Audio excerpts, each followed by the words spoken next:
Hi there. Welcome to the Health Analytic Insights podcast. This podcast is all about creating a community of like-minded individuals who are passionate about the field of health informatics. I hope to share information and advice in topics such as health analytics, digital health, biomedical engineering, and data visualization in healthcare.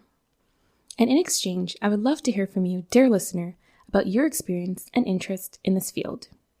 You can drop me a line at healthanalyticinsights@gmail.com, and this email, along with any references discussed during this podcast, will be listed in the show notes below. If this resonates with you, don't forget to follow and subscribe to this podcast, as I'll be releasing new episodes bi-weekly. So welcome everyone to the latest episode of the Health Analytic Insights podcast. On this episode, I'm so excited to interview Barbara Tisi, who works as an Epic Order and is a Data Science for All alumni member and has her master's degree in health informatics and health information management from the University of Washington. On this episode, we're going to hear about Barbara's insights on the field of health informatics and her specific career journey. So without further ado, let's get into it, Barbara. Can you tell the audience a bit about your career journey? How did you get to where you are today? Okay, so thank you for having me. I have a background in clinical lab science. That's what I originally went to school for undergrad, my bachelor's degree. And I worked in the field for about 7 years. And then I figured we were using data a lot, running reports, that kind of thing. And I was more clinical, but I was curious about the data side of things. So I did start to research some master's programs and then just to see what would be a good fit for me. And that's how I landed to the health informatics program at the University of Washington, Seattle. The program had what I was looking for. It had a specific concentration, but we also covered a lot. And it was also under the School of Public Health. So that's a little bit of how I ended up there. And then after doing that program, I started interviewing for jobs. And then I found out that I wasn't getting the jobs that I thought I wanted, or it was a bit hard for me to break into public health, or the roles that I wanted were a bit more general and some were too specific. And then some I was missing some qualifications. So that's how I ended up doing a certificate in data science. That way I could at least set myself apart from other applicants, as well as get into a little bit of the health tech area, which, had lots of jobs at the time I was applying, and then also to gain new skills. So I did that. And then after data science I ended up doing a bit of consultation for nonprofits as well as like the federal government, which I really, really, really enjoyed doing. And so that made me start pursuing other opportunities and also open up doors for me when it came to looking for new jobs. And then I ended up as an Epic analyst because they really liked both my clinical background as well as like my data science certification, as well as, that public health degree, because you kind of need to be a subject matter expert in that field. So, I figured I was a good fit. And I also always wanted to use my skills and not lose them into any new opportunities I came across. So that's how I ended up where I am today. Very cool. And it's interesting that you're able to pivot into applying for your data science certification when you weren't really getting the response from jobs that you initially expected. Can you talk a bit about the Data Science for All program? What is it and what impact did it have on your career? Yeah, so Data Science for All program is a data science certificate program / fellowship that is offered by a company called Correlation One. Their focus is on bringing the underrepresented into the tech field, especially since we know how the tech space is not as diverse even to this day. So their emphasis is on basically recruiting members of underrepresented communities like people of color, LGBTQ, and then also it is of no cost to the students. And then they also partner with certain companies, and you're also offered a mentor to guide you through the process. So basically, it is a 4-month program that's very intense on the fundamentals of data science, as well as data visualization, programming languages like Python, as well as SQL. You do not need any prior experience to be accepted into the program. They teach you everything from scratch, and then you end up doing a group project that you present towards the end, and then you graduate, and they try to match you with their business partners. And so that's a little bit about it. It was super, super helpful for me because I had never coded before. That's not something that my programs offered. And for every job application I was looking at after my master's, they kind of wanted some sort of programming language experience, whether it was Python or R. And so that was super helpful. Mm. I learned from scratch. I can now, apply what I learned in that program. And I've seen that come in handy to a couple of roles I've worked in since then. Also, the aspect of group work is very big in the program. And that's awesome because in most of these jobs, especially consulting, I found that I was doing a lot of collaboration across teams. So I really enjoyed that part of the program. And then also why I landed in that program is because I wasn't able to learn things on my own. Like I didn't have the motivation and the support that I needed. And they also have teaching assistants who help you and support you throughout the program, and it's all virtual. So those are some of the things that I liked about the program. I know a lot about data science now that I did not know before. And also, I chose that program because it is not specific to one industry, but I also wanted to build on the skills I had. Like I said, I don't ever want to go into a role and I'm not using what I know. So that's a little bit about DS4A. And they have other programs too, but that's the one that I had done, and I highly recommend them for anyone. Yeah, that sounds awesome. And even like the program length of 4 months and the fact that Mhm. it's virtual, I think is really great for flexibility for people's, different life stages. You spoke that there was like mentorship opportunities. Are you still in Mhm. touch with your mentor, or how did that Yes. mentorship process work? Oh my gosh, the mentorship aspect for me is really huge Hmm. because data science is broad. There's a lot you can do with it. Hmm. And when you're doing like a fellowship like that and you're not technically out in the real world, it is important to get guidance and to get, someone to answer your questions about what does life as a data scientist look like day to day Absolutely. activities and stuff like that. So my mentor, she was amazing. We are still in touch. She actually helped me even after the program. I was working on a project for a contract I was working on, and I kind of got stuck on one thing and I wanted to get a perspective from someone else, and I was able to quickly contact her, and she was super helpful. And so those relationships, they stay with you way past the program.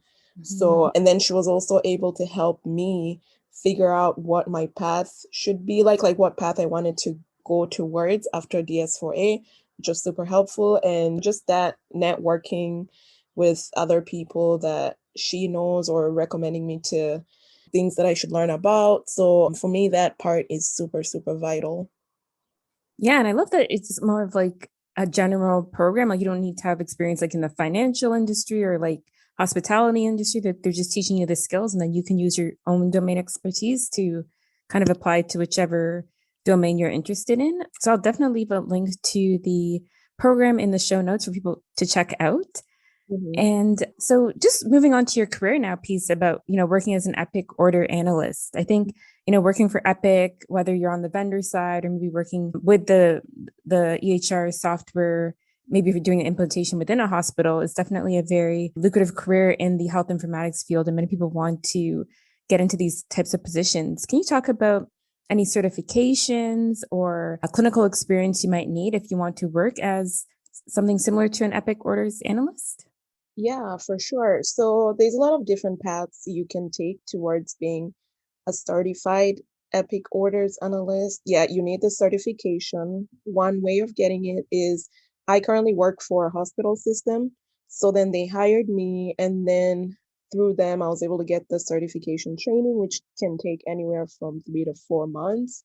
Mm. Well, that's because I'm in the implementation side as well as the back end, as well as maintaining the software for that specific hospital system. So then I also have clinical lab experience. So that is super helpful. You don't need it, but it definitely helps.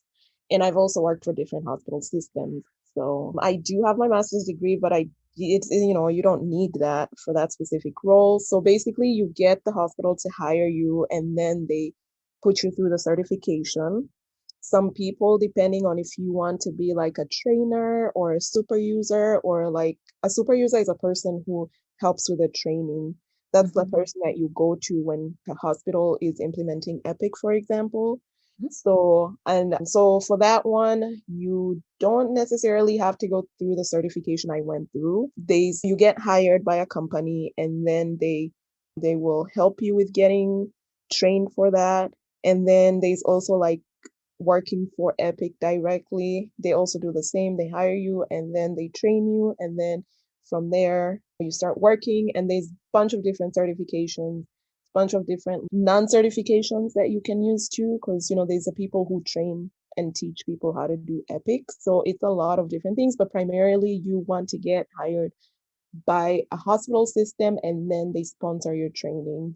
I don't think you can just go and find the training on your own.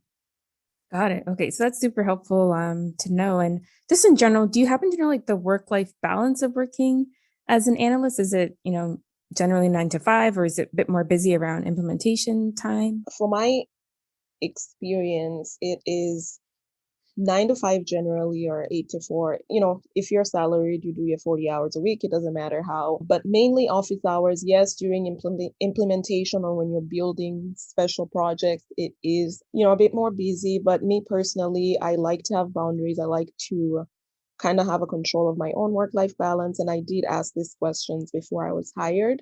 And I just make sure that my company and I were on the same page. And yeah, it is easy to get stuck working from like 9 to 7 p.m., but I just have boundaries personally. And at 4:30, I'm done for the day. And the work will still be there, or someone else will take care of it, or I will deal with it tomorrow. It's just great for my own mental health and for my own productivity as well.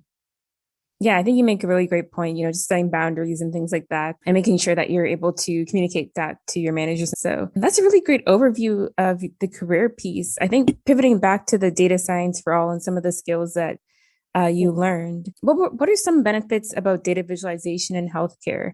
And what are some tools that you've used in your career? Data visualization in healthcare. So what I think is important is, data visualization in general is you using your data to tell a story. If I could put it in simple terms, especially in healthcare or in any industry per se, specifically healthcare, we deal with a lot of data. And we have experts across the board. We're working with public health, epidemiologists, we're working with physicians, we're working with IT, we're working with educators. It's just a lot of different expertise across the room. And you want to be able to explain it into simple terms, especially for somebody who's coming in and does not know anything about, let's say, lab reports. So then that's where data visualization comes in. And if you're able to tell a story with your data and then translate that into visuals, that makes sense. And then those visuals in turn can help with forecasting or, making estimates or, just trying to improve quality of healthcare. Super important. I have worked with Tableau, worked with Google Studio. I have worked with Power BI just a little bit. And I have found that ideally what all those visualization tools are doing is helping you tell a story, which is really important. And you'd be surprised at how much that is lacking in most industries. Yeah, I totally agree. And I think also to get buy-in, I think if you're trying to get a point across, you want to say, we need to make this change in the hospital system or in the healthcare system, instead of just talking about it. I think really showing people through data can be a way to kind of influence people to make that change. And I think that being able to tell a story, being able to communicate, yeah, definitely is a lost skill in the field. So it's great to see people who are interested in this topic and who are working towards it as well. And just as we finish up with this episode, thanks so much, Barbara. The last question is, what is the best piece of advice you have received in your career so far? So the best piece of advice, keep on being curious. Mm-hmm.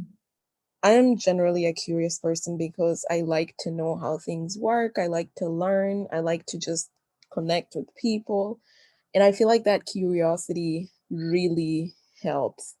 And you'll see this, especially in different industries, especially with technology just changing so fast. If you're curious, you want to know more, you are open to like feedback, you are open to learning how to do things in different ways. That kind of helps you, and it'll always like stay with you during your career. And also, one other thing I want to say, earlier on in my career, it was really hard for me to pinpoint what I wanted to do. So Mm-hmm. there was a lot. Public health is vast, or healthcare in general is huge. And sometimes I'd say, oh, I think I like research. Oh, I don't really know if I like that. I think I like clinical side. Oh, I think I like, I don't know, data. So I just want to say there isn't a linear path to success. And there's nothing wrong with trying until you get your best fit and really capitalize on all the skills that you have to end up somewhere that you think is a good fit for you. But don't get stuck in just one thing. Really just put yourself out there. The path is not linear. I promise you, you will figure it out in the end. And like I say, just keep being curious. That would be the best advice I would give. Love that. Love that. I think if you go on LinkedIn and look at people who are quote unquote successful, you'll see that their career journey is not linear, as you're saying. They're going to different industries, different areas, but just keep on, as you're saying, being curious and trying out new things. I think is a really great tip for people who are just starting out on their career journey as well. So thanks Mhm. so much, Barbara. You're welcome. Thank you for listening to the Health Analytic Insights podcast. I'd love to hear from you about topics I should cover in future episodes. Please consider subscribing and leaving a review. Have a wonderful day.